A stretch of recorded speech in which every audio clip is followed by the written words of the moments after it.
चलें विनोद सर, आपको भी फेस्टिव ग्रीटिंग्स हम सब की तरफ से। थैंक यू सो मच जुड़ने के लिए। रिजल्ट रखिएगा इंडियन बैंक के। साल दर साल एनआईआई 6% बढ़ा, मुनाफे में 11.5% का जम था। एनआईएम सीक्वेंशली देखते हैं हम लोग, वो लार्जली अनचेंज्ड हैं और एसेट क्वालिटी में क्यू ऑन क्यू इंप्रूवमेंट। वो सारी डिटेल स्क्रीन पर आएंगी। विनोद सर, सबसे पहले एडवांसेस बढ़िया 12% साल दर साल का जम। अच्छा, कितना कंड्यूसिव एनवायरनमेंट हो रहा है, जिस तरह के गवर्नमेंट ने, जिस तरह के रेगुलेटर आरबीआई ने मेजर्स लिए थे, क्या इस क्वार्टर के जाते जाते, जिस क्वार्टर को हम रिव्यू कर रहे हैं, कुछ क्रेडिट डिमांड वाकई सिग्निफिकेंटली पिकअप होती हुई आपने देखी क्या? और अगर देखी तो उसके फर्दर लेग्स अब Q3 में नजर आ रहे हैं क्या? थैंक यू, धन्यवाद for hosting me and happy Deepavali to you also. Last quarter की अगर मैं बात करूं तो मेरा क्रेडिट ग्रोथ 12.65% रहा, जो कि मेरे गाइडेंस से बेटर था। जैसा आपने कहा, गवर्नमेंट ने जो जीएसटी कट किया उसका कंड्यूसिव इन्वायरमेंट, पॉजिटिव सेंटिमेंट्स बने, कंजम्पशन तो डेफिनेटली देखने के लिए मिला, अभी भी इस क्वार्टर में भी देखने के लिए मिल रहा है।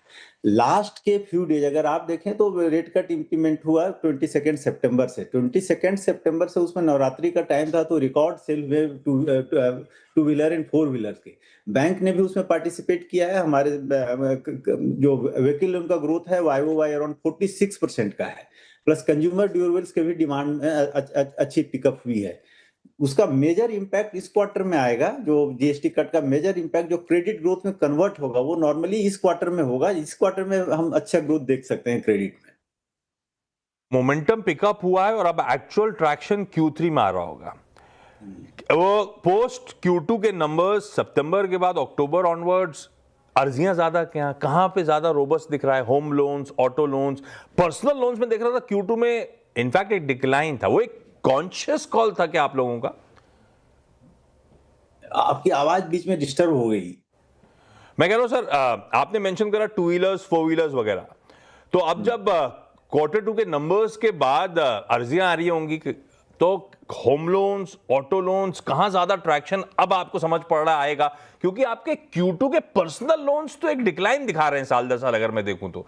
क्या वो आप लोग का एक कॉन्शियस कॉल था या एनवायरमेंट थोड़ा सा वैसा था?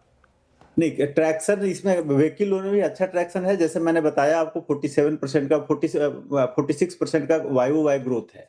हाउसिंग लोन भी अगर आप देखें तो हाउसिंग लोन का रेट भी एट रॉक बॉटम है, 7.35 टू 7.40। इस रेंज में जो गुड क्वालिटी कस्टमर है उनको हाउसिंग लोन इस रेट में आ रहा है। तो हाउसिंग लोन में भी अच्छा ट्रैक्शन देखने के लिए मिलेगा। जहां तक मेरे पर्सनल लोन की बात है, तो वो जो अनसिक्योर्ड लोन है वहां ग्रोथ मेरा डाउन हुआ है। वहां पे कॉन्शियस कॉल है, बिकॉज पीछे आपने देखा था कुछ अनसिक्योर्ड लेंडिंग में स्ट्रेस बढ़ रहा था, तो बैंक ने कॉन्शियस कॉल लिया है अनसिक्योर्ड लेंडिंग कम करने का।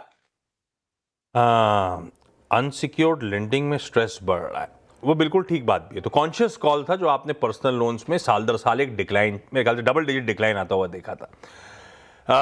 सर, सस्ता पैसा मोबिलाइज करना, इस डिमांड की पूर्ति, वो इंपॉर्टेंट। एडवांसेस 12% तकरीबन बढ़े, तो डिपॉजिट भी 12% के आसपास का जंप दिखा रहे हैं Q2 में। पर उसमें अगर थोड़ा सा डीपर डिग करूं तो कासा 7% है, बाकी सारी पूर्ति दरअसल टर्म लोन्स ने करी थी।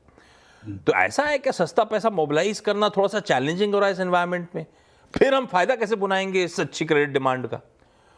बिल्कुल सही आपने कहा है कि सस्ता पैसा मींस कासा, जिसको हम लोग बोलते हैं, कासा का ग्रोथ, कासा रेशियो मेंटेन करना। आप देखें banks are struggling, CASA ratio maintain करना बड़ा डिफिकल्ट हो रहा है। रीजन क्या है? Customer behaviour is changing. जैसे जैसे आप देखें, and it's good for economy actually. जैसे जैसे फाइनेंशियल लिटरेसी बढ़ेगा, जैसे जैसे लोगों में अवेयरनेस आएगी, लोग हायर रिटर्न जहां मिलेगा वहां पे मनी इन्वेस्ट करेंगे, and it is good for the economy. अगर आप देखें इक्विटी मार्केट पार्टिसिपेशन मेरे कंट्री का बहुत कम है, यहाँ पे बहुत इम्प्रूवमेंट है, इम्प्रूवमेंट का स्कोप है। बट बैंकों के लिए कासा मेंटेन करना डिफिकल्ट है, इसलिए बैंक तरह तरह के नए प्रोडक्ट लेकर के आ रहे हैं। मैंने भी लास्ट क्वार्टर में 6 प्रोडक्ट लॉन्च किए, उसमें अच्छा ट्रैक्शन देखने के लिए मिल रहा है। बैंक को निम्बल फुटेड ज्यादा होना पड़ रहा है। हम लोग now we are trying to use technology to garner CASA. जैसे किसी को सिर्फ ओनली करेंट अकाउंट नहीं, we are providing solution to them also. किसी का कलेक्शन अकाउंट है, किसी का फीस कलेक्शन अकाउंट है, या कस्टमर कलेक्शन अकाउंट है, तो इस तरह के प्रोडक्ट पे हम लोग ज्यादा ध्यान दे रहे हैं, जहां पे फ्लोट बैंकों को मिले। फ्लोट बैंकों के पास 1 दिन 2 दिन का भी रहेगा तो बैंकों को उसमें बेनिफिट है। तो नए नए स्ट्रेटेजी बैंक अडॉप्ट कर रहे हैं। थोड़ा कॉस्ट तो ऑफकोर्स बढ़ेगा ही, क्योंकि आप नए प्रोडक्ट में कुछ आप ऑफर करोगे आप, तो वहां पे that will also add cost to the bank. But banks are devising our strategy. मैंने भी अपनी स्ट्रेटेजी थोड़ी डिवाइज करी है, जिससे थोड़ा सा ट्रैक्शन। अगर आप देखें कि मार्च से जून में मेरा डिक्लाइन कासा में ज्यादा था, लेकिन इस क्वार्टर में मैंने ऑलमोस्ट मेंटेन किया है। 38.97 था, अभी 38.87 है, तो मैंने ऑलमोस्ट मेंटेन किया है कासा शेयर। थोड़ा सा चैलेंजिंग टाइम, सस्ता पैसा, क्योंकि एक्चुअली लिटरेसी जैसे बढ़ेगी फाइनेंशियल, तो लोग चाहेंगे बेहतर रेवेन्यू, पैसा मल्टीप्लाई करना, बढ़ाने के लिए। तो ये बैंक्स के लिए रीसेट करने का समय अपने आप को, और मैनेजमेंट कह रहे हैं कि रीसेट कर रहे हैं। अच्छा, आपने विनोद सर कहा कि अनसिक्योर्ड में थोड़े स्ट्रेस थे, इसीलिए हमने हाथ खींचा, वो कॉन्शियस कॉल था, बिल्कुल सही बात है।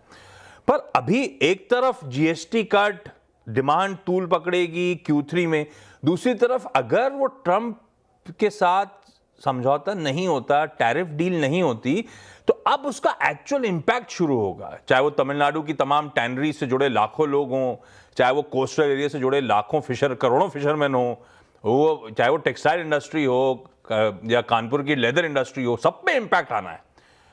तो कहीं साइंस ऑफ स्ट्रेस दिखना, कहीं लोग हाथ पीछे खींचना शुरू करना, आप किस हद तक कंसर्न हो इस सब एनवायरमेंट को लेकर? क्योंकि मुझे पता नहीं, अब तो लंबा समय चलते चलते अब काफी टाइम हो गया है, वो टैरिफ साइकिल का इलॉन्गेटेड काफी हो गई है, और अभी तक कोई रिलेशनशिप में थॉ आया नहीं है। आप कितने कंसर्न हो इस बदलती परिस्थिति से? इसको आप कैसे देख रहे हो? जहां तक मैं अपने बैंक की अगर बात करूं, तो मुझे टैरिफ का बहुत ज्यादा इम्पैक्ट तो अपने बैंक पे होता हुआ नहीं दिख रहा है। रीजन क्या है? अगर किसी, आप इसको ऐसे समझें कि किसी जो एक्सपोर्टर है, उसका कंसंट्रेशन अगर यूएस के साथ है, और जिन जिन प्रोडक्ट में टैरिफ आया है, अगर उन प्रोडक्ट का कंसंट्रेशन है, तो वहां इम्पैक्ट आएगा। तो मैंने अपने पोर्टफोलियो का एनालिसिस किया था, बहुत ज्यादा इम्पैक्ट मेरे बैंक पे नहीं है। बट मेंटली हम लोग तैयार भी हैं कि अगर कहीं कुछ आएगा तो भी हम लोग उसको उसका जो, देखिए, इम्पैक्ट होगा तो उसका पीरियड अल्टीमेटली क्या होगा, उनकी क्रेडिट रिक्वायरमेंट थोड़ी बढ़ जाएगी। तो हम लोग एडिशनल असेसमेंट करके क्रेडिट रिक्वायरमेंट उनकी पूरी करने के लिए तैयार हैं। If somebody require higher working capital requirement, हम लोग देंगे उनको, तो इम्पैक्ट को मिनिमाइज करके रखेंगे। बिल्कुल ठीक। Vinod sir, thank you so much जुड़ने के लिए। मैनेजमेंट कॉन्फिडेंट, हो सकता है दिक्कतें हों, लेकिन अभी ऐसा कोई पोर्टफोलियो में कोई ऐसा अलग से साइन ऑफ स्ट्रेस नहीं है। नंबर्स अच्छे थे, इसमें कोई शक नहीं बैंक के, और सरकारी बैंक्स ऑफ लेट बढ़िया ग्रोथ मोमेंटम में आते हुए आपको नजर आएंगे। बैंक की एसेट क्वालिटी भी बाय द वे इंप्रूव हुई थी, वो ग्रेटा स्क्रीन्स पर आएगा। Vinod sir, thank you so much जुड़ने के लिए।